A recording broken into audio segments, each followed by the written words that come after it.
Gold, trusted gold buyers. మీరు తాకట్టు పెట్టిన బంగారాన్ని విడిపించి ఈ రోజు ఉన్న మార్కెట్ ధరకు కొనబడను.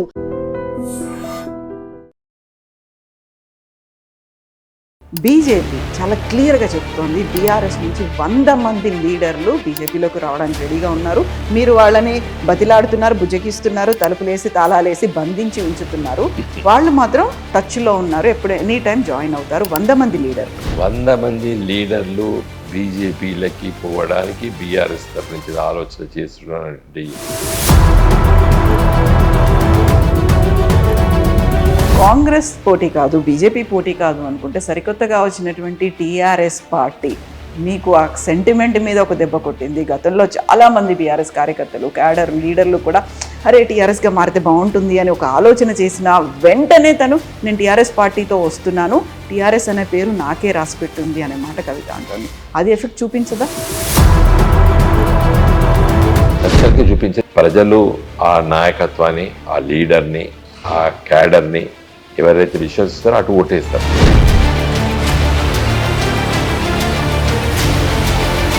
కవిత గారు ఆ జాగృతి బ్రాండ్ ఆవిడకున్నది. అసలు జాగృతి పేరుతో పార్టీ పెడితేనే బాగుండు ఆవిడ. 2034 వరకు నేనే సీఎంగా ఉంటాను, బీఆర్ఎస్ రాదు అనేటువంటి మాట సీఎం రేవంత్ రెడ్డి చెప్తున్నారు. రేవంత్ రెడ్డి గారు నేను 2034 వరకు నేనే అనేటువంటి మాట ఎప్పటికీ చెప్తున్నాడు. కేవలం ఒక 5-6 మాసాల నుండి ఆ మాట మాట్లాడుతున్నాడు. కారణం ఏంది? కాకపోతే ముప్పేట దాడి అంటారు, 3 వైపుల నుంచి దాడి అనేది విపరీతంగా జరుగుతోంది. బీఆర్ఎస్కి ఒక రకంగా ఊపిరాడని పరిస్థితి, ఊపిరి తీసుకోనంతగా ఇలాంటి ఒక సఫోకేషన్ అట్మాస్ఫియర్ ఏమైనా కనిపిస్తోందా? ఈ రాష్ట్ర రాజకీయాల్లో పట్ల రానున్న రోజుల్లో పట్ల బీఆర్ఎస్ఏ అధికారంలోకి వస్తుందనేటువంటి ఆందోళనలో ఉన్నటువంటి పార్టీలు 2 మన రాష్ట్రంలో.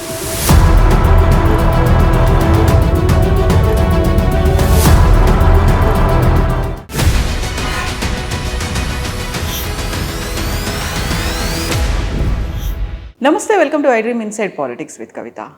బీఆర్ఎస్ నుంచి 100 మంది నాయకులు బీజేపీలోకి రావడానికి రెడీగా ఉన్నారు. వారిని బయటికి రానియకుండా బీఆర్ఎస్ అడ్డుకుంటోంది అని బీజేపీ రాష్ట్ర అధ్యక్షులు రామచంద్రరావు ఉన్నారు. దీంతో పాటుగా 2034 వరకు నేనే సీఎంగా ఉంటాను, బీఆర్ఎస్ రాదు అనేటువంటి మాట సీఎం రేవంత్ రెడ్డి చెప్తున్నారు.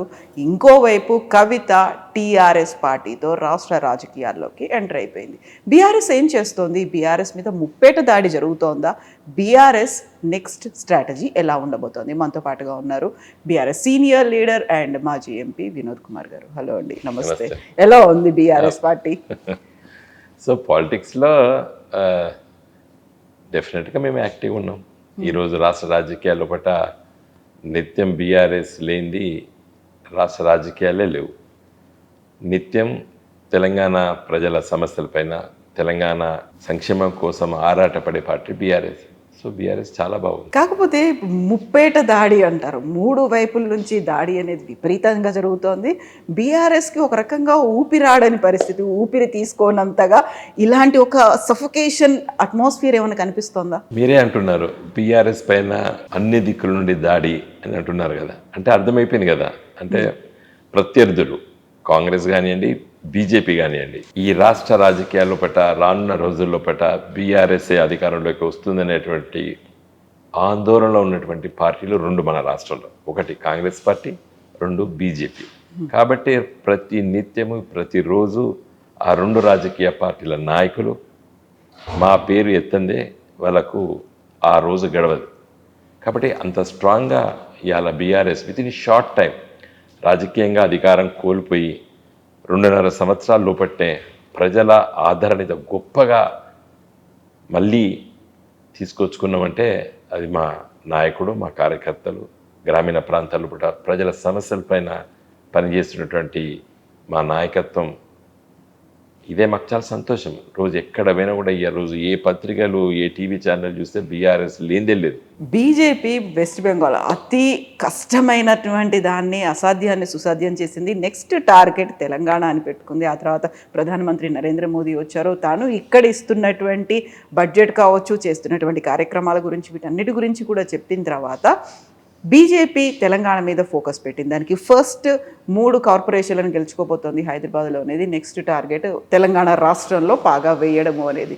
ఆ దిశగా బోల్డంత కార్యక్రమాలు చేస్తోంది. అది బీజేపీకి చాలా బలాన్ని ఊతాన్ని ఇచ్చింది అనేది. మొన్నటి సభ ప్రధానమంత్రి గారు మోడీ గారు సికింద్రాబాద్లో అంత గొప్ప బహిరంగ సభ అని అందరం అనుకున్నాం. ఆ సభలో వారు మాట్లాడిన తర్వాత భారతీయ జనతా పార్టీ తుస్సు అన్నది. ఆయన అక్కడ కూర్చొని అంతకంటే ఒక గంట క్రితము వేరే కార్యక్రమంలో కూర్చొని రేవంత్ రెడ్డి మెరిసే జోడో అన్నాడు. అంటే మా దగ్గర నాయకత్వం లేదు, మా బీజేపీలో ఎవడు కూడా పనికిరాడు, నువ్వు వస్తే కలిసి రా అన్నట్టు. అంటే ఇదివరకు మోడీ గారు ఆ ప్రయత్నం చేసి 2 దిక్కుల సక్సెస్ అయ్యాడు. ఒకటి అస్సాంలో నేటి ముఖ్యమంత్రి కాంగ్రెస్ పార్టీ చాలా సీనియర్ నాయకుడు. అదేవిధంగా బెంగాల్లో ఈరోజు ఈ 2 రాష్ట్రాల్లో పట్ల ఉన్నటువంటి ముఖ్యమంత్రులు కాంగ్రెస్ పార్టీ సీనియర్ నాయకులు. కాంగ్రెస్ పార్టీలో ముఖ్యమంత్రి పదవిని ఆశించిన వాళ్ళిద్దరు. సరే, ఇక్కడ తృణమూల్ కాంగ్రెస్, అక్కడ ఒరిజినల్ కాంగ్రెస్ అస్సాంలో. సో మోడీ గారి పాగేసి వాళ్ళిద్దరిని లాక్కొని ఆ 2 రాష్ట్రాలకు ముఖ్యమంత్రి చేశాడు. కాకపోతే వాళ్ళు అక్కడ ఎక్స్పెక్ట్ చేశారు తప్ప వాళ్ళ సీఎంలు కాలేదు. ఇక్కడ ఆల్రెడీ ఎస్టాబ్లిష్డ్ అయ్యారు, సీఎంగా ఉన్నారు, పరిపాలన చేస్తున్నారు. అలాంటి పర్సన్ ని లాక్కోవాలి. అరే, ఇది ఇంకొక స్ట్రాటజీ. అంటే మోడీ గారే మొన్నటి సభకు వచ్చి తెలంగాణకు వచ్చేసి మా భారతీయ జనతా పార్టీలో నాయకులు లేరు అని చెప్పకనే చెప్పిపోయాడు. ప్రజలు చాలా గొప్పలు. నేను నిన్న మొన్న కరీంనగర్ వరంగల్లో తిరుగుతుంటే ప్రతి ఒక్కరు మాట్లాడుకుంటున్నాడు, రేవంత్ రెడ్డి బీజేపీకి పోతున్నాడు కదా సార్ అంటారు. సామాన్యమైనటువంటి గ్రామీణ ప్రాంతాల్లో ఎంపీటీసీ స్థాయిలో ఉన్నటువంటి మా నాయకత్వం అంత గొప్పగా ఆలోచిస్తున్నారు.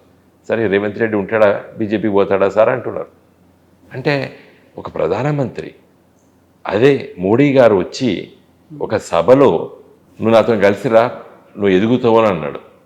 అంటే అర్థమైపోయింది బీజేపీ ఇక్కడ లేదు అనేది. రాష్ట్రానికి కావాల్సినటువంటి నిధుల గురించి ఇప్పుడు రేవంత్ రెడ్డి ఏమో కేరళ బాధ్యతను కూడా తన భుజాల మీద వేసుకున్నారు. అక్కడ కూడా కాంగ్రెస్ రావడానికి తోడ్పడ్డారు. ఎట్ ద సేమ్ టైం 2034లో కూడా మేమే అధికారంలోకి వస్తాము, ఆ తర్వాత జాతీయ రాజకీయాల్లోకి వెళ్తాను, కాంగ్రెస్ పార్టీయే ఇక్కడ ఉంటుంది, వేరే వాళ్ళు ముఖ్యమంత్రిగా అవుతారు. రేవంత్ రెడ్డి గారు కేరళలో సంతోషంగా లేడు. ఆ రిజల్ట్ కాంగ్రెస్ పార్టీ అధికారంలోకి వచ్చింది, కానీ రేవంత్ రెడ్డికి కేసీ వేణుగోపాల్ ముఖ్యమంత్రి అయితే ఆయన ఆటలు సాగు. ఇవాళ అక్కడ వచ్చినటువంటి ముఖ్యమంత్రి ఈయనను గుర్తు కూడా పట్టాడు. ఏదో ముఖ్యమంత్రి హోదాలో కలిసి మాట్లాడొచ్చు కానీ. సో రేవంత్ రెడ్డి గారు ఈరోజు ఫ్రస్ట్రేటెడ్. కేరళలో జరిగిన పరిణామాలు, కేసీ వేణుగోపాల్ ముఖ్యమంత్రి అవుతాడు అనుకున్నాడు. ఎందుకంటే ఆయన ముఖ్యమంత్రి కావడానికి కారణం కేసీ వేణుగోపాల్. రాష్ట్ర రాజకీయాల్లో పట్ల కాంగ్రెస్ పార్టీలో పిసిసి అధ్యక్షుడు పదవి రావడానికి కానీ, లేదా ఇక్కడ ముఖ్యమంత్రి కావడానికి కానీ అతనికి చాలా అండదండలు ఇచ్చిన వ్యక్తి కేసీ వేణుగోపాల్. ఆ కేసీ వేణుగోపాల్ అక్కడ ముఖ్యమంత్రి అయితే ఇంకా రేపు దేశ రాజకీయాలు కూడా ఎంటర్ అవుతారని అనుకున్నాడు. కానీ అలా I think mister Revanth Reddy is not happy ఇలా కేరళలో జరిగిన పరిణామాలు. 2034 దాకా అంటే ఇప్పుడు మనం ఇంకొక 8 ఏళ్ళు 2 టర్మ్స్ కూడా తనే ఉంటున్నారు. అంటే ఆయన అది చెప్పే ముందు ఒక మాట చెప్పాడు. చంద్రబాబు నాయుడు గారు 2 టర్ములు ఉన్నాడు, వైఎస్ రాజశేఖర రెడ్డి గారు 2 టర్ములు ఉన్నాడు. అంటే గెలిచాడు కదా పాపం, చనిపోయారు రాజశేఖర రెడ్డి గారు 2 టర్మ్స్. తర్వాత కేసీఆర్ గారు 2 టర్మ్స్ ఉన్నారు. నాకు కూడా అదే విధంగా 2 టర్మ్స్ అని ఆశిస్తున్నాడు. సరే, ఒక ముఖ్యమంత్రి స్థాయిలో ఉన్నటువంటి వ్యక్తి, అది రేవంత్ రెడ్డి గారు కావచ్చు, ఎవరైనా కావచ్చు, నెక్స్ట్ టర్మ్ నేనే అని అంటేనే కదా ఇప్పుడు ఉన్నోడు సక్కంగా ఉంటాడు. ఇప్పుడున్న ఎమ్మెల్యేలు కానీ మంత్రులు కానీ ఇది ఒకటే టర్మ్ నాది అని అంటే 2.5 సంవత్సరాలు ఇప్పుడు ఎవరి దగ్గరకు వస్తారు? కాబట్టి ఆ కాన్ఫిడెన్స్ బిల్డింగ్ మెజర్స్ ఇప్పుడు రేవంత్ రెడ్డి గారు నేను 2034 వరకు నేనే అనేటువంటి మాట ఎప్పటికీ చెప్తున్నాడు. కేవలం ఒక 5-6 మాసాల నుండి ఆ మాట మాట్లాడుతున్నాడు. కారణం ఏంది? 2.5 years అయిపోయింది, ఇంకా 2.5 years ఉంది. నెక్స్ట్ టర్మ్ నేనే ఉంటా, నేనే ముఖ్యమంత్రి అని అంటేనే ఇప్పుడున్నటువంటి ఫామ్ ఏదైతే ఉన్నదో వాళ్ళందరూ కలిసి ఉంటారు. ఇప్పుడు ఉన్నటువంటి ఆ ఎమ్మెల్యేస్ ఆ మాటతోనే అంటాడు. ఎవరైనా నేను నెక్స్ట్ టర్మ్ నేను కాదు వేరే వాళ్ళని ఎవరు చెప్పడు కదా. కాబట్టి రేవంత్ రెడ్డి విష్ఫుల్ థింకింగ్ అనుకోవడంలో నేను తప్పు పడతలేను. వచ్చేసారి కూడా నేనే ఉంటానని అనుకోవడంలో తప్పు ఏం లేదు ఆయన అనుకోవడంలో పట్ట. కానీ ఆ విధమైనటువంటి వాతావరణం ఇలా తెలంగాణ రాష్ట్ర రాజకీయాలు లేదు. ఇప్పటికే మీరు ఏ గ్రామం పోయినా, ఎక్కడికి పోయినా, ఏ గ్రామీణ ప్రాంతంలో మహిళలను మీరు టచ్ చేసి చూడండి, ఇతను పోవాలి ఇంత మర్యాద కూడా చెప్తలేరు పాపం ప్రజలు. నాకు చాలా బాధ చేస్తుంది ఒక ముఖ్యమంత్రి స్థాయిలో ఉన్నటువంటి వ్యక్తిని అంత అలాంటి పదజాలంతో దూషిస్తున్నారు. I'm not supporting such comments. అది ఎందుకని చాలా అనాలిసిస్ చేసే కారణం రేవంత్ రెడ్డి యూజ్ చేసినటువంటి పదజాలము, ఆయన ఉపయోగిస్తున్నటువంటి దుందుడికి పదాలతోనే ప్రజలు కూడా అట్లే మాట్లాడుతున్నారు, రివర్స్గా వాడు వీడు అని మాట్లాడుతున్నారు, విచ్ ఇస్ నాట్ కరెక్ట్. నా దృష్టిలో నేను చిన్నతనం నుంచి రాజకీయాల్లో ఉన్నా. నేను మా రాజకీయ నేపథ్యం మా తల్లిగారి తరఫున, మా మేనమామల తరఫున చిన్నప్పటి నుంచి నేను చాలా మందిని చూసినా. నేను ఇందిరాగాంధీ పట్ల ఎంత వ్యతిరేకత ఉన్నా కూడా ఎవరు మాట్లాడలేదు. ఏ ప్రధాని మంత్రి, ఏ రాష్ట్ర ముఖ్యమంత్రుల పట్ల ప్రజలు ఎప్పుడు కూడా ఇష్టం లేకున్నా కూడా ఇలాంటి పదజాలాలు ఎవరు ఉపయోగించలేదు సామాన్య ప్రజలు. ఈరోజు ఎందుకు ఉపయోగిస్తున్నారు తెలంగాణలో ఈ ప్రజలు ఇట్లా ఎందుకు మాట్లాడుతున్నారు? ఈ యూట్యూబ్లో దాంట్లో చూసి నాకు బాధేస్తుంది. ఈరోజు రేవంత్ రెడ్డి ఉండొచ్చు ఈ కుర్చీలో, రేపు ఇంకొకరు ఉన్నా కూడా అదే పదజాలం ఉపయోగించకూడదు ప్రజలు. We have to give respect to the position. దానికి కారణం ఏందని నేను ఆలోచిస్తే రేవంత్ రెడ్డే కారణం దానికి. ఎందుకంటే వాడు వీడు పిచ్చి పిచ్చి మాటలు మాట్లాడడం వల్ల ప్రజలు అట్లా మాట్లాడుతున్నారు. కాబట్టి ప్రజలు చాలా స్పష్టంగా ఉన్నారు. ఇలా యావత్తు తెలంగాణ ప్రజలు వచ్చేది మీ ప్రభుత్వమే అని మాతో మాట్లాడుతున్నారు. ఏ పెళ్లికి పోయినా, పేరెంటాలకు పోయినా, ఇక్కడికి కలిసినా కూడా ఇంకా వచ్చేది మీదే కదా అండి. కాకపోతే 2.5 ఏళ్ళు ఉంది. 2.5 ఏళ్ళు ప్రజలు అదే ఫీలింగ్ ని కంటిన్యూ చేస్తారు, అదే టెంపో ఉంటుందా? ఇంకెక్కువ అవుతుంది. ఇప్పుడు ఫస్ట్ 2-3 ఇయర్సే చాలా కాన్ఫిడెన్స్ రావాలి ప్రజలకి. వచ్చినా దాన్ని నిలుపుదల చేయడం కష్టం. ఇప్పుడు డౌన్ఫాల్ అవుతున్నది అంటే ఇంకా కింద పడుతున్న సందర్భంలో మళ్ళీ లేవడం అనేది కష్టం కాంగ్రెస్ పార్టీ ఈ రాష్ట్రంలో. కాకుండా పవర్ వాళ్ళ చేతిలో ఉంది. ఇప్పటిదాకా మీరు చెప్పినటువంటి ఏవి కార్యక్రమాలు చేయలేదంటున్నారో అది కూడా బీఆర్ఎస్ 10 ఏళ్ల పాటు ప్రభుత్వంలో ఉండి చేయలేని పనులు. అక్కడ తెలంగాణ ఉద్యమకారులకు కావచ్చు, శ్రీకాంతాచారి తల్లికి అన్యాయం చేసింది అని ఎలా అయితే ఇప్పటిదాకా ప్రచారం ఆరోపణలు ఉన్నాయో తనకు కూడా ఒక సముచితమైనటువంటి స్థానం, జర్నలిస్టులకు ఇళ్ల స్థలాలు, ఇలాంటివన్నీ మీరు పక్కన పెట్టినవి, అసలు పట్టించుకోలేనివి, నిర్లక్ష్యం చేసినవి, వాటి గురించి ఆలోచన చేయని వీటన్నిటిని కూడా మళ్ళీ తెర మీదకి తీసుకొస్తున్నా అంటే వాళ్ళందరిలో కూడా ఒక పాజిటివ్ ఫీల్ అనేది వస్తుంది కదా. ఇప్పుడు మీరన్న జర్నలిస్టులకి ఇళ్ల స్థలాలు కానివ్వండి, లేకపోతే తెలంగాణ ఉద్యమకారులకి కేసీఆర్ చాలా గొప్పగా ఆలోచించాడు. చనిపోయిన ప్రతి కుటుంబానికి 10 లక్షల రూపాయలు ఇచ్చినాం. చనిపోయిన ప్రతి కుటుంబంలో ఆ కుటుంబ సభ్యులకి ఉద్యోగం, ప్రభుత్వ ఉద్యోగం ఇచ్చినాం. ఏది తెలంగాణ ఉద్యమంలో పట్ల చనిపోయినటువంటి ప్రతి అమరవీరుల కుటుంబాలకి 10 లక్షల రూపాయలు ఆ ఇంటికి ఇవ్వడం జరిగింది. ఆ కుటుంబంలో ఒకరికి ప్రభుత్వ ఉద్యోగం ఇచ్చి ఈరోజు వాళ్ళకి ప్రమోషన్స్ కూడా వచ్చినాయి. నాకు తెలిసిన వాళ్ళకి 1200 మంది. ఆ ఫిగరు ఎవరైతే ఎఫ్ఐఆర్లో ఉండి ఆ రోజు గవర్నమెంటు యంత్రాంగమే నిర్ధారించింది. 800 చిల్లర ఎంతో ఉంది లెక్క, కరెక్ట్ ఎగ్జాక్ట్ ఫిగరు. అంతమందికి ఇవ్వడం జరిగింది చనిపోయిన ప్రతి కుటుంబానికి. లేకపోతే ఎవరైనా చనిపోయిన కుటుంబం ఇప్పటివరకు ఎక్కడ బయటికి రాలేదు, ఈ రోజు వరకు కూడా రాలేదు. కాకపోతే తెలంగాణ ఉద్యమకారులు మిగతా వాళ్ళు అడిగేది ఏంటంటే మాకు ఇళ్ల స్థలాలు కావాలి, లేకపోతే మాకు పెన్షన్ కావాలి అనేది మాట్లాడుతున్నారు. వాటి కోసం కూడా కేసీఆర్ గారు ఆ రోజుల్లో మేము ఆలోచన చేశాం. ఫస్ట్ ఫైలే దాని గురించి తెప్పి ఇవ్వడం జరిగింది. ఉద్యోగాల్లో బట్టి 3% రిజర్వేషన్ ఇద్దామని కూడా కేసీఆర్ గారు ఆలోచించారు. కాకపోతే ఉత్తరాఖండ్, జార్ఖండ్ రాష్ట్రాలు ఏర్పడ్డప్పుడు ఆ రాష్ట్ర ప్రభుత్వాలు కూడా ప్రయత్నం చేస్తే సుప్రీంకోర్టు దాకా కేసు వెళ్ళి కొట్టేశారు. ఆనాటి చీఫ్ సెక్రటరీ రాజీవ్ శర్మ గారు వచ్చి కేసీఆర్ గారికి చెప్పారు, 3% రిజర్వేషన్ తెలంగాణ ఉద్యమకారులకి, ఎఫ్ఐఆర్లో ఉన్న వాళ్ళకి ఉద్యోగాల కోసం మనం కూడా ఆలోచన చేద్దామని కేసీఆర్ గారు ఆలోచన చేసిండ్రు. బట్ ఉత్తరాఖండ్, జార్ఖండ్ రాష్ట్రాలు ఆ విధంగా ప్రయత్నం చేస్తే సుప్రీంకోర్టులో వాటికి ఫ్రస్ట్రేట్ అయిపోయారు. అవన్నీ కూడా ఆ ఉద్యమకారులు చాలా మందితో మేము మాట్లాడినాము. కాబట్టి ఇవాళ రేవంత్ రెడ్డి గారు ఏదైనా సాయం చేస్తే, ఇళ్ల స్థలాలు చేస్తే చేయొచ్చు, దాన్ని ఎవరు ఏమీ పట్టింపులు ఉండవు. అలాంటివి చేస్తే మంచిదే తెలంగాణ ఉద్యమకారులకి. ఉద్యోగావకాశాలు మరి ఏదైనా కొత్త లైన్ తీసుకొని మళ్ళీ డెఫినెట్గా ల్యాండ్ అయితే సుప్రీంకోర్టు దాకా పోతుంది. కాకపోతే వాళ్ళకు ఇళ్ల స్థలం ఇద్దాము అనేటువంటి ఏదైనా ఒకటి చేస్తే తప్పేం లేదు. చూద్దాం అది ఎంతవరకు చేస్తే మంచిదండి. చేస్తే మేమేమి ఏదో ఏ ప్రభుత్వం అయితేంది ఆ ఉద్యమకారులకు సాయం చేస్తే మంచిదే కదా. కానీ మేము ప్రయత్నం చేసి కొన్ని అడ్డంకులు వచ్చినాయి. ఇప్పుడు చనిపోయిన వాళ్ళకి ఇవ్వడం లోపల ఎవరు తప్పు పట్టలేదు. 10 lakhs రూపీస్ ఇచ్చిన, 10 లక్షల రూపాయలు ఇచ్చినా ఆ ఇంటికి ఒకరికి ఉద్యోగం ఇప్పించడం జరిగింది. కేసీఆర్ గారి ప్రభుత్వం చేయదలుచుకున్నంత చేసింది, కొన్ని చేయాలనుకున్నప్పుడు ఇలాంటి అడ్డంకులు వచ్చినాయి. బట్ ఈ ప్రభుత్వం దాన్ని ఛేదించుకొని ముందుకెళ్తే మేము స్వాగతిస్తాం. సరికొత్తగా ఉమెన్ కమిషన్లో కూడా శ్రీకాంతాచారి తల్లి శంకరమ్మని యాడ్ చేయడం అనేది అది ఒక బూస్ట్ లాగా ఒక సందేశాన్ని ఇచ్చింది. మీరేమో తన మీద పోటీకి ఒక అభ్యర్థిని నిలబెట్టారు, కానీ తనకి ఇవ్వాల్సినటువంటి గౌరవం ఇవ్వలేకపోయారు. ఇలాంటివి కొన్ని బీఆర్ఎస్ చేయలేకపోయింది, అసలు పట్టించుకోలేదు, వాడి గురించి ఆలోచించలేదు. దాని మీద ఇప్పుడు రేవంత్ రెడ్డి ఫోకస్ పెడుతున్నారు కాబట్టి ఒక పాజిటివ్ అట్మాస్ఫియర్ అనేది అక్కడ డెవలప్. ఇప్పుడు ఎంతమంది, ఇప్పుడు నేను శంకరమ్మ గారి గురించి నేను సరే ఓకే చేశాను, మంచిది అది, కానీ అలాంటి వాళ్ళు వేల మందికి కేసీఆర్ గారు చేశారు. అక్కడ కూడా మిస్సింగ్ ఉన్నది. ఆ శంకరమ్మ గారు కూడా కేసీఆర్ గారు కొన్ని ప్రయత్నాలు చేశారు, అవన్నీ ఇప్పుడు నేను మీతో చెప్పలేను. సార్ ఎంత సాయం చేయాలంటే చేశారు, ఆమెకు తగినంత సాయం చేయలేదని అవడానికి కూడా నేనేం తప్పుపడతలేను. కాబట్టి ఇప్పుడు ఈ ఏడంలో స్వాగతిస్తున్నాం. బీజేపీ చాలా క్లియర్గా చెప్తోంది, బీఆర్ఎస్ నుంచి 100 మంది లీడర్లు బీజేపీలోకి రావడానికి రెడీగా ఉన్నారు. మీరు వాళ్ళని బతిలాడుతున్నారు, బుజ్జగిస్తున్నారు, తలుపులేసి తాళాలేసి బంధించి ఉంచుతున్నారు.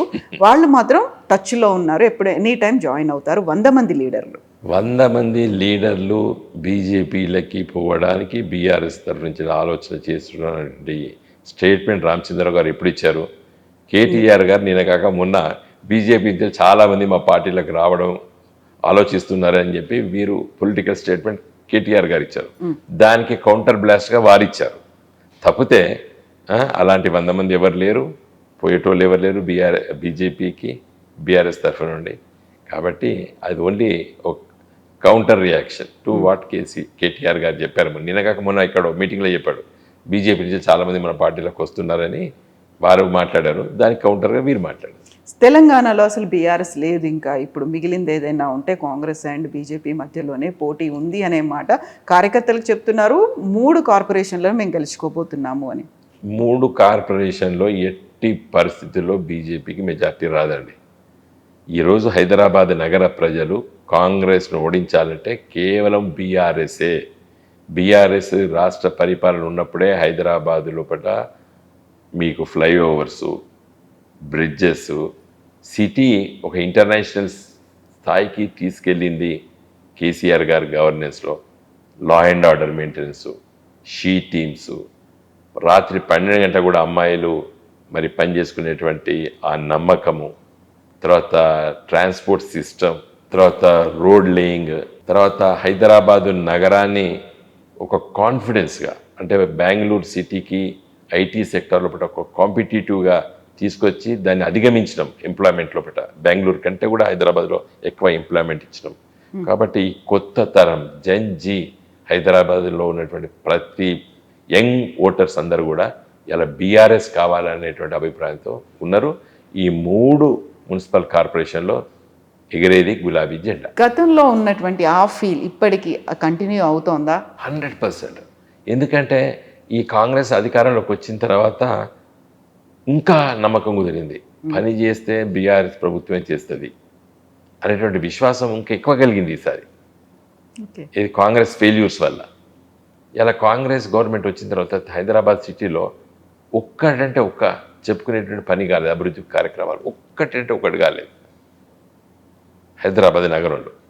ఇంకా వారు ఏం చెప్పారు, రేవంత్ రెడ్డి గారు విజన్ 2047 అనే డాక్యుమెంట్ రిలీజ్ చేసి రింగ్ రోడ్, ఓఆర్ఆర్ లోపల అంతా కూడా కోర్ అర్బన్ రీజన్ ఎకానమీ అని, తర్వాత 3R వరకు పెరీ అర్బన్ రీజన్ ఎకానమీ అని, ఆ ఏదైతే రీజనల్ రింగ్ రోడ్ అవతల భాగం రూరల్ తెలంగాణ అని ఓ నామకరణం చేశాడు. ఎవరో చికాగోలో లేకపోతే ఎక్కడో కూర్చొని ఈ కన్సల్టెంట్లు ఉంటారు, వాళ్ళు రచించినటువంటి గ్రంథాన్ని ఈయన ఆవిష్కరించాడు ఇక్కడ విజన్ 2047. అది చూసుకున్న తర్వాత చాలామంది నవ్వుతున్నారు. ఇవాళ హైదరాబాదు తదనంతరము యావత్తు తెలంగాణలో ఒక అర్బనైజేషన్ అయింది. ఇలా Telangana is urban state, next Tamil Nadu, Maharashtra, తర్వాత తెలంగాణనే. మరి దీన్ని ఆ విధంగా ఆలోచన చేయకుండా నిర్వీర్యం చేస్తున్నాడు రేవంత్ రెడ్డి. కాబట్టే ఫ్యూచర్ సిటీ అన్నాడు. Rome was not build in a day సామెత చిన్నప్పటి మనం అందరం చదువుకున్నాం. ఒకరోజు నగరం అభివృద్ధి కాదు, నగరాలు విస్తరిస్తాయి. నువ్వు పోయి నగరం కడితే కట్టలేరు. అట్లా వెనకట ఒకసారి గాంధీనగర్ కట్టారు, ఏది గుజరాత్లో ఇప్పుడు క్యాపిటల్ సిటీ అని కట్టారు. గాంధీనగర్ పొద్దున పోతారు, రాత్రి ఊరికి వస్తారు మళ్ళీ అహ్మదాబాద్కి. కాబట్టి సిటీలు కట్టరు, సిటీలు దానంతరనే నిర్మాణం అవుతుంటాయి, డెవలప్ అవుతుంటాయి. అది కూడా ఆలోచన లేకుండా ఇలా అనే ఫ్యూచర్ సిటీ అనే ఒక కాంటెక్స్ట్, ఇవన్నీ కూడా ప్రజలకు నచ్చడం లేదు. కాబట్టి హైదరాబాదు, మల్కజ్గిరి, అదేవిధంగా సైబరాబాద్ మున్సిపల్ కార్పొరేషన్ లోపల బ్రహ్మాండంగా బీఆర్ఎస్ గులాబీ జెండా ఎగరేస్తుంది. మున్సిపల్ కార్పొరేషన్ కైవసం చేసుకుంటాం మేము ఈ 3. కాంగ్రెస్ పోటీ కాదు, బీజేపీ పోటీ కాదు అనుకుంటే సరికొత్తగా వచ్చినటువంటి టీఆర్ఎస్ పార్టీ మీకు ఆ సెంటిమెంట్ మీద ఒక దెబ్బ కొట్టింది. గతంలో చాలామంది బీఆర్ఎస్ కార్యకర్తలు, క్యాడర్, లీడర్లు కూడా అరే టీఆర్ఎస్గా మారితే బాగుంటుంది అని ఒక ఆలోచన చేసిన వెంటనే నేను టీఆర్ఎస్ పార్టీతో వస్తున్నాను, టీఆర్ఎస్ అనే పేరు నాకే రాసిపెట్టుంది అనే మాట కవిత అంటుంది. అది ఎఫెక్ట్ చూపించదా? అస్సలుగా చూపించదు. ఇప్పటికో టీఆర్ఎస్ పార్టీ ఉన్నది, ఇప్పటికీ ఆల్రెడీ ఇంకోటి ఉంది. సో బీజేపీలో 12 బీజేపీలు ఉన్నాయి ఇప్పుడు దేశంలో. ఏదైతే పబ్లిక్ లోపల ప్రజలు ఆ నాయకత్వాన్ని, ఆ లీడర్ని, ఆ క్యాడర్ని ఎవరైతే విశ్వసిస్తారో అటు ఓటేస్తారు. కాబట్టి ఈ పార్టీల పేర్లు గుర్తులతోని ఏమీ కాదు. జనతా పార్టీ రైతు నాగలు గుర్తుండే, ఇమ్మీడియట్గా ఆ పార్టీ చీలిపోయినప్పుడు అది ఎవరు పెట్టుకున్నా కూడా సక్సెస్ కాలేదు, అర్థమైంది కదండి. తర్వాత కాంగ్రెస్ పార్టీ ఇందిరాగాంధీని మెడలు పెట్టి గెంటేసినప్పుడు ఆవుదూడ గుర్తుండే, ఆమె వచ్చేసి చేయి గుర్తు పెట్టుకుంటే 25 రోజుల పట్నే కర్ణాటక, ఆంధ్రప్రదేశ్లో శాసనసభ ఎన్నికల్లో గెలిచింది. 25 రోజులే, 50 ఏళ్ల కింద, ఇప్పుడు కాదు. కాబట్టి నా దృష్టిలో ఈ పేర్లు ఊర్లతోని ఏమీ కాదు. నేను అనుకుంటా కవిత గారు ఆ జాగృతి బ్రాండ్ ఆవిడకున్నది. అసలు జాగృతి పేరుతోటి పార్టీ పెడితేనే బాగుండు ఆవిడకి. కాకపోతే ఫస్ట్ దెబ్బ బీఆర్ఎస్ తన్ని బయటికి పంపించేసింది కాబట్టి ఇంత కష్టపడి ఇంత చేసిన తర్వాత ఇప్పుడు she want to become a leader, ముఖ్యమంత్రి అయితే ఆమెకి ఆల్రెడీ ఇమేజ్ జాగృతితో ఉండే. కాబట్టి ఆ పేరుతో పార్టీ పెట్టుకుంటేనే ఇంకా ఎక్కువ విశ్వాసం ఉండే. ఇప్పుడు ఏమైపోయింది, ఆవిడ అనవసరంగా టీఆర్ఎస్ పెట్టుకున్నది కన్ఫ్యూజన్ చేయడానికి అనేది ఇప్పుడు మీరే చర్చిస్తున్నారు. నాతో కన్ఫ్యూజ్ అవుతున్నారా జనాలు? అసలుకే కారణం చెప్పడానికే నేను చెప్పదలుచుకున్నాను. ఆవిడ బహుశా ఆ భ్రమలో ఆ రక్షణ సేన, ఆ టీఆర్ఎస్ రావడానికి పేరు పెట్టుకున్నట్టుంది. కానీ నా దృష్టిలో Kavitha is more popular as a Jagruthi leader. టీఆర్ఎస్లో ఉన్నప్పుడే కూడా రియల్గా ఆమె చాలా ఆ పేరుతోని విస్తృతంగా తిరిగింది ప్రపంచవ్యాప్తంగా. కల్చరల్గా తెలంగాణ రెనెసెన్స్లో ఆమె భాగస్వామ్యం ఉంది, మనం కాదనిలేము. కాబట్టి ఆవిడకి జాగృతి అనేటువంటి పేరుతో ఏదైనా రాజకీయ పార్టీ పెడతారని చెప్పి నేను అనుకున్నాను. నాకు తెలిసింది ఏంటంటే ఆవిడ అప్లికేషన్ కూడా అదే పెట్టుకున్నట్టు విన్నాను నేను. మరి ఏ జాగృతి పేరు మళ్ళీ ఎందుకు చేంజ్ చేసుకున్నా నాకు ఐడియా లేదు. ఈ రక్షణ సేన ఇవన్నీ అంటే ఏమైపోయింది ఇప్పుడు, టు కన్ఫ్యూజ్ ది ఓటర్స్, లేకపోతే టీఆర్ఎస్ కోసం అని అట్లా అనుకుంటారు. ఆల్రెడీ ఇంకొక టీఆర్ఎస్ ఉన్నది ఈ రాష్ట్రంలో. బీజేపీలు 12 బీజేపీలు ఉన్నాయి ఇప్పుడు దేశంలో. ఏ బీజేపీని? భారతీయ జనతా పార్టీనే నమ్ముతారు కదా బీజేపీ అంటే. ఏదో భారతీయ జన మోర్చా పార్టీ అని, భారతీయ జన సంఘర్షణ పార్టీ, ఇట్లా ఎన్నో ఒకసారి చూసినా నేను. ఇవన్నీ ఈ మధ్య డిలీట్ చేసేసినట్టారు ఎలక్షన్ కమిషన్. ఎందుకంటే ప్రతి 2 yearsకి ఒకసారి పార్టీ పనిచేస్తుందా చేయడం లేదా అనేది వాళ్ళు తెలుసుకొని నాన్ ఫంక్షనింగ్ పార్టీస్ని 5 ఏళ్లకు 10 ఏళ్ళకు ఒకసారి తీసేస్తారండి, డీలిస్ట్ చేస్తారు. అట్లా ఈ మధ్య డీలిస్ట్ అనేవో ఉన్నదో నాకు తెలియదు. నేను ఇదివరకు ఎలక్షన్ కమిషన్ దగ్గర పోయినప్పుడు 10-12 బీజేపీలు ఉన్నాయి ఈ దేశంలో. ఇప్పుడు కవిత 2.0 సరికొత్తగా వచ్చింది. జాగృతి కాదు, బీఆర్ఎస్ కాదు, టీఆర్ఎస్, తనకంటూ తెలంగాణ రక్షణ సేన అని. అంతకుముందు కవితక్క అనేవాళ్ళు, కవితమ్మ. ఇప్పుడు చూడండి, టీఆర్ఎస్ కంటే టీఆర్ఎస్తోని కవిత ముందుకు పోతుందా? కాదా, జరగట్లేదా? ఆమె పోదలుచుకుంటే ఆమె పేరుతోనే పోవాలి. ఆ జాగృతి బ్రాండ్ ఉంది కాబట్టి సరే, ఆమె ఇష్టము వ్యక్తిగతంగా నేనేం చెప్పలేను. కానీ బట్ అసలు మీరు దాన్ని పట్టించుకోవట్లేరా? ఇప్పుడు కవితక్క కాదు, కవితమ్మ తన మేక్ ఓవర్ కావచ్చు, మిగతా అవన్నీ మార్చుకుంది, తర్వాత పార్టీ మార్చుకుంది. పాంచజన్యం పేరుతో ఇప్పటిదాకా మీరు ఏవైతే టచ్ చేయలేదు, ఎక్కడైతే వదిలేశారో, దేని మీద అయితే ఫోకస్ పెట్టాలో వాటన్నిటితో కూడా పాంచజన్యాన్ని పూరించింది. తన ఎజెండా ఇది అనేది, నెక్స్ట్ తనే సీఎం అనేది, తను తల్లిగా పిల్లలకి ఏం కావాలో తను తెలుసు కాబట్టే తను ఈ పార్టీ అధ్యక్షురాలిగా వచ్చాను అనేది ఇప్పుడు ఆవిడ ప్రకటించింది. కొన్ని విన్నాను, నేను కూడా పత్రికలో చూశాను. So let us make her effort. తప్పేముంది. సో తన కార్యాచరణ ప్రకటిస్తుంది, ప్రతిరోజు ఏదో ఒక యాక్టివిటీ చేస్తున్నారు.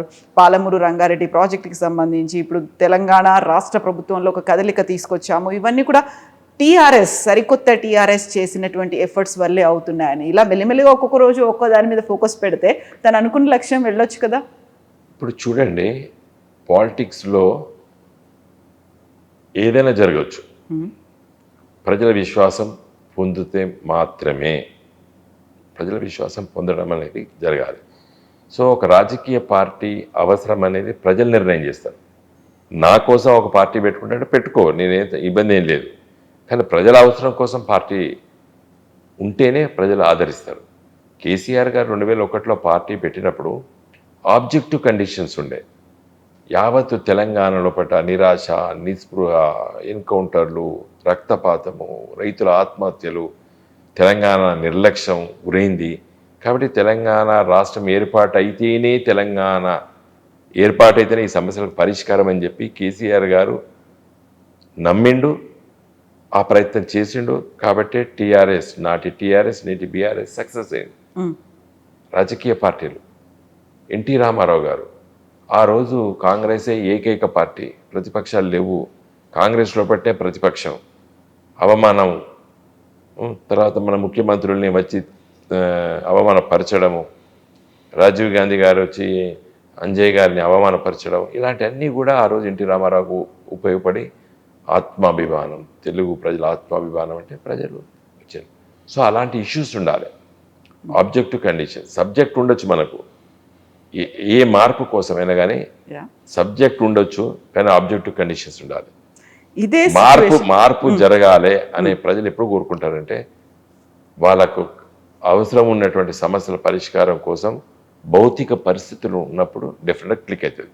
కాబట్టి అది కవిత పెట్టిందా లేకపోతే ఎవరు ఏ రాజకీయ పార్టీ పెట్టినా కూడా ఆ పరిస్థితులు ఉండాలి.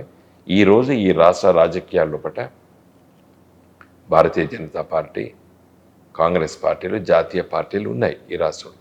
దాన్ని ధీటుగా ఢీకొనేటువంటి ఒక పార్టీ బీఆర్ఎస్ పార్టీ ఉంది ఈరోజు రాష్ట్రంలో. స్పేస్ అనేది ఉందా అనేది నాకు డౌట్. ఇప్పుడున్న పరిస్థితి ఏంటంటే, గతంలో తమిళనాడులో కూడా ఏఐడిఎంకే అలాగే ఉండేది అనుకున్నప్పుడు సడన్గా వచ్చినటువంటి విజయ్ ఒక మార్పుని, అక్కడ ఉన్నటువంటి అందరినీ ఏకం చేశాడు, ముందుకు తీసుకెళ్లాడు. Right now he's CM. అలాంటి సిచ్యువేషనే తెలంగాణలో ఉంది. ఎలా అయితే సరికొత్త పార్టీని అక్కడ ప్రజలు ఆదరించారు, ఇక్కడ కూడా కొత్త పార్టీని ఆదరిస్తారు. కవిత విల్ బికమ్ సీఎం అనేది ప్రొజెక్ట్ చేస్తున్నారు. అలాంటి క్యాంపెయినింగ్ కూడా జరుగుతోంది. ఇప్పుడు విజయ్ అదృష్టం ఏంటంటే అక్కడ ఏఐడిఎంకే ఒక పాపులర్ లీడర్ లేకపోవడం. ఏఐడిఎంకి జయలలిత వాజ్ దేర్. కాబట్టి ఆ ఓటర్స్, ఏఐడిఎంకే ఓటర్స్, డిఎంకే మీద వ్యతిరేకత ఉన్నప్పుడు ఏఐడిఎంకి వేయవలసినటువంటి ఓటర్ మహాశయులు అందరూ కూడా, and young generation also of course, వారంతా కూడా విజయ్ పార్టీకి, టీబీకే పార్టీకి షిఫ్ట్ అయిపోయారు. But average in the state of Telangana already there are 2 national political parties, Congress and BJP. వీటికి ఢీకొనేటువంటి రాజకీయ పార్టీ, బలమైనటువంటి 2 రాజకీయ పార్టీల కంటే బలమైన పార్టీ ఇలా బీఆర్ఎస్ పార్టీ. యావత్ తెలంగాణ లోపల ప్రతి గ్రామం లోపల, ప్రతి వార్డులో నేను గులాబీ జెండా అని చెప్పుకునేటువంటి కార్యకర్తలు కేవలము బీఆర్ఎస్లో ఉన్నారు. కాంగ్రెస్కు లేరు, బీజేపీకి లేరు. కొన్ని నియోజకవర్గాల్లో బీజేపీ అడ్రస్సే లేదు. దాదాపు 50% నియోజకవర్గాల లోపల వాళ్ళ కమిటీలు కూడా లేవు బీజేపీకి. కాబట్టి మా మీద వ్యతిరేకతతో కాంగ్రెస్ పార్టీ ఎలాంటి పార్టీ అంటే ఎండిపోయిన గడ్డి, వర్షం పడితే పచ్చగా అవుతుంది. అవకాశాలు రావాలి వాళ్ళకు, వాళ్ళు సొంతంగా వాళ్ళు డిఫాల్ట్లో గెలుస్తారు. వాళ్ళు ఒక ఆల్టర్నేటివ్ పొలిటికల్ పార్టీగా బ్రతుకుంటే చాలు. అధికారంలో ఉన్నటువంటి పార్టీ పట్ల ప్రజల వ్యతిరేకత ఉంటే వాళ్ళు గెలుస్తారు.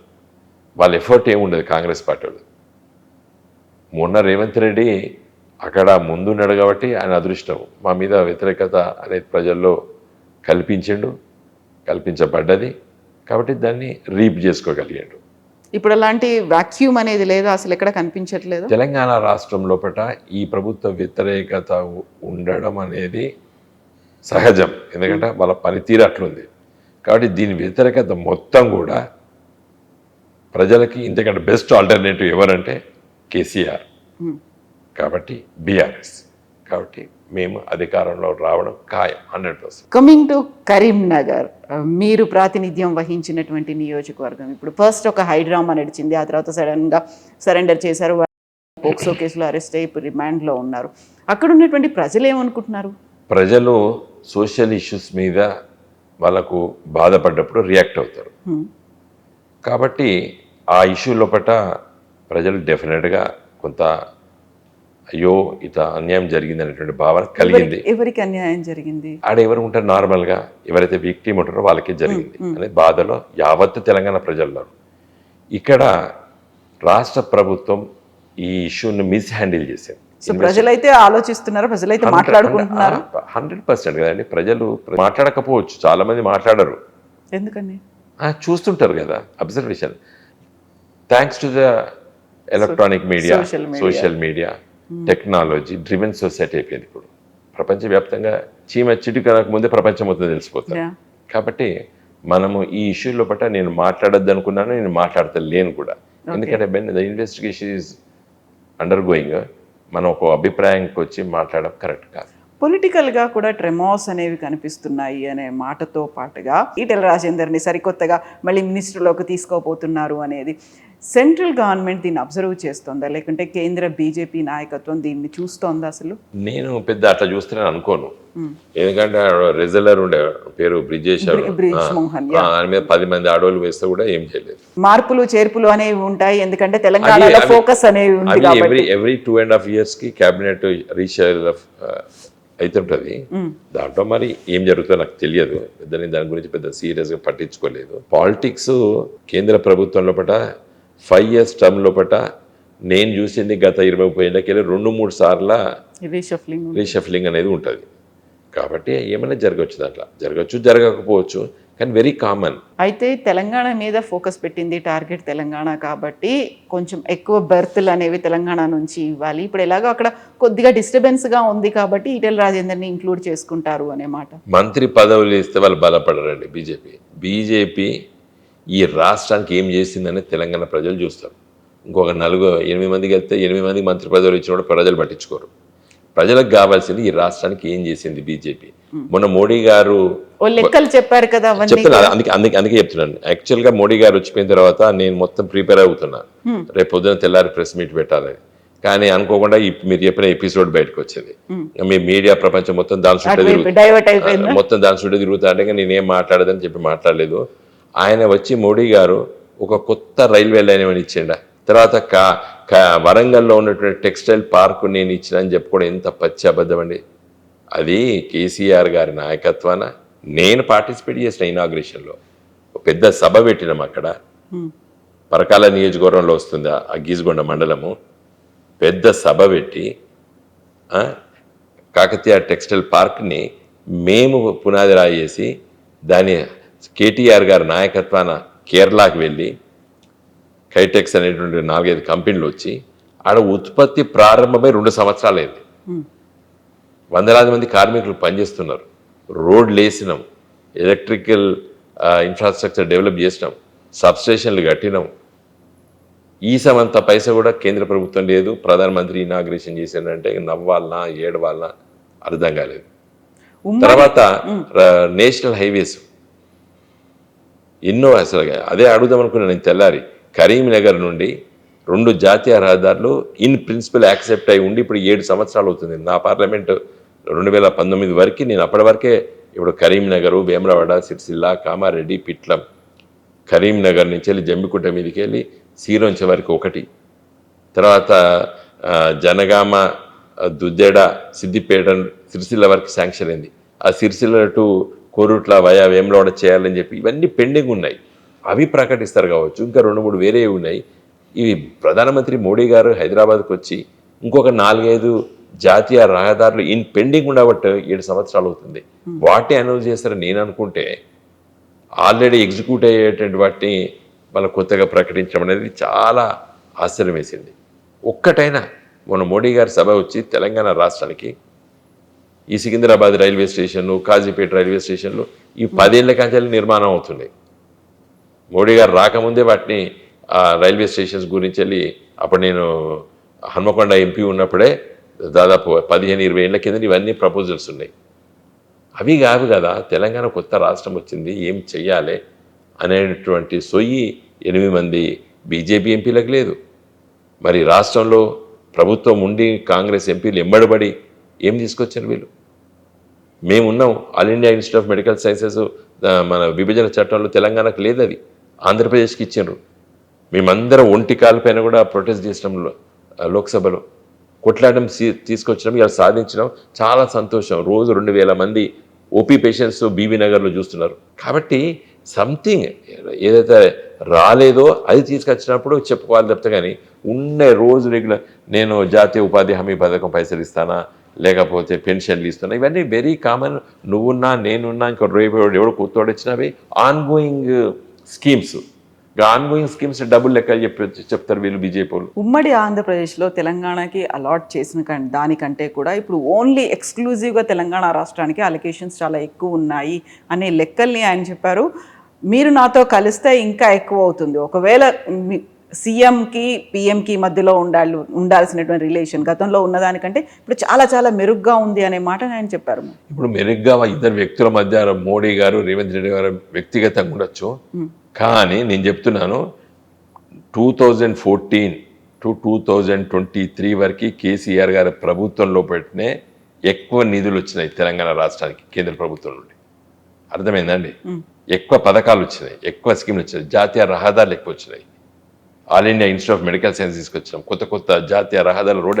ఆ రోజు ఎంపీలో మీ రోజు అదే పని కదా మాకు. కేసీఆర్ మమ్మల్ని ఇక్కడ ఉండనిచ్చేది, ఇక్కడ హైదరాబాద్లో రోజు ఢిల్లీలో ఉంచేది. ఇదే నడ్డా ఇప్పుడు బీజేపీ ప్రెసిడెంట్ నిన్న దాకా దగ్గర 100 సార్లు తిరిగినాం ఎయిమ్స్ కోసం. జాతీయ రహదారులు ఇప్పుడు కన్స్ట్రక్ట్ అయిన జాతీయ రహదారులు అన్నీ కూడా ఆ రోజు మేము ఎంబడి ఉండి ప్రతిపాదన తీసుకెళ్ళి అక్కడ 6 డజన్ మంది ఆఫీసర్లే పెట్టాము మేము ఢిల్లీలో ఐఏఎస్లో. రోజు ఉదయం పూట మేము ఆ ఏపీ భవన్లో పోయి టిఫిన్ తిని వాళ్ళు మేమందరం కలిసి 2-3 కార్లలో తిరుగుదాం అన్ని ఆఫీసులు చుట్టూ. కాదని చెప్పరా, ఐఏఎస్ ఆఫీసర్ పేర్లు అన్నీ చెప్తా ఇప్పుడు నేను. ఆనాటి వచ్చినటువంటి వాటిని ఇనాగ్రేట్ చేసిండు మోడీ గారు మొన్న కొన్ని. కాబట్టి రైల్వే లైన్, 3వ రైల్వే లైను అది ఎప్పటి నుంచో ప్రతిపాదన ఉన్నది. అది కొత్త రైల్వే లైన్గా grand truck Delhi to north to south వచ్చేటువంటి ట్రైను మన బాలాషా కంచెల్ కాజీపేట మిగిలి విజయవాడ మిగిలి కిందికి వెళ్తుంది. అది టెరఫిక్ గూడ్స్ ఉన్నది కాబట్టి 3వ లైన్ ఇప్పుడు కాదు 30 ఏళ్ళ నుంచి మొదలుపెట్టారు. అది కొత్త లైన్ లాగా అవి కావు.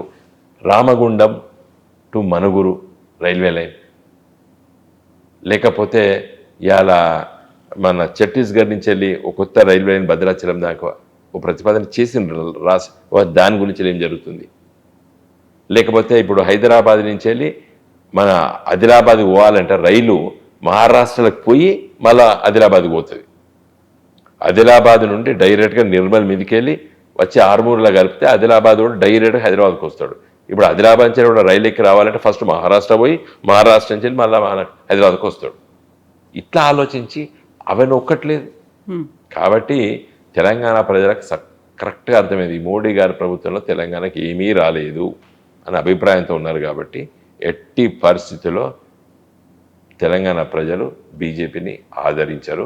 వచ్చేది కాంగ్రెస్ వ్యతిరేకత ఉన్నది తీవ్రంగా బీఆర్ఎస్ ప్రభుత్వం. అండ్ వాట్ అబౌట్ కేంద్రం లోపల ఎవడున్నా కూడా మన బీఆర్ఎస్ ఎంపీలు ఒక తెలంగాణ కోసం ఆరాటపడేటువంటి నాయకత్వం కాబట్టి మాది.